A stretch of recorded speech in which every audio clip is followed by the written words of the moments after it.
have a really interesting approach to a very popular question. People ask you the question, there's thousands of religions, why would I pick Islam out of that? And I have an answer for that.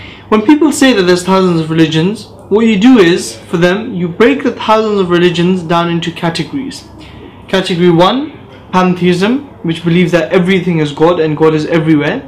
This doesn't make sense because if I make this table, do I become the table? No, I don't. So that's completely invalid. But there's pantheism. The second category is polytheism, and then there's monotheism.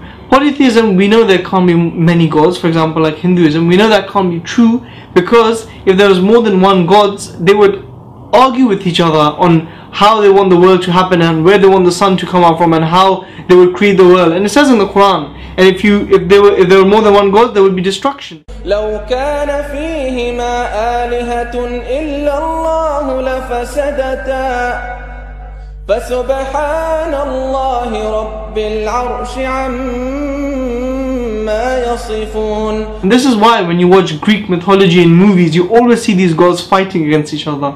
So that was the second category, polytheism. And the third one is monotheism. This leaves us with three religions. Number 1, Judaism. Number 2, Christianity. And number 3, Islam.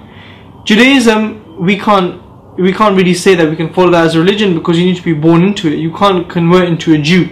So that's out of the question. Number 2, Christianity. It has a trinity which creates a lot of problems, and that kind of renders out monotheism in the first place. I mean, how can Jesus be God, eternal, the Father, and then be the Son, and then the Son prays to the Father and says, it's me, you, and we're the same thing? It doesn't make sense. So we're left with Islam. With Islam, we explain to the person what we believe about Allah, His Messenger, one powerful creator who created the universe, who is nothing like His creation, who is timeless, who is all-powerful, intelligent, and you can prove this and you can learn this from the other videos. So this is just a quick thing I wanted to share for very, very popular question that a lot of us get asked. So you break it down into categories, go through the categories, and you end up with Islam.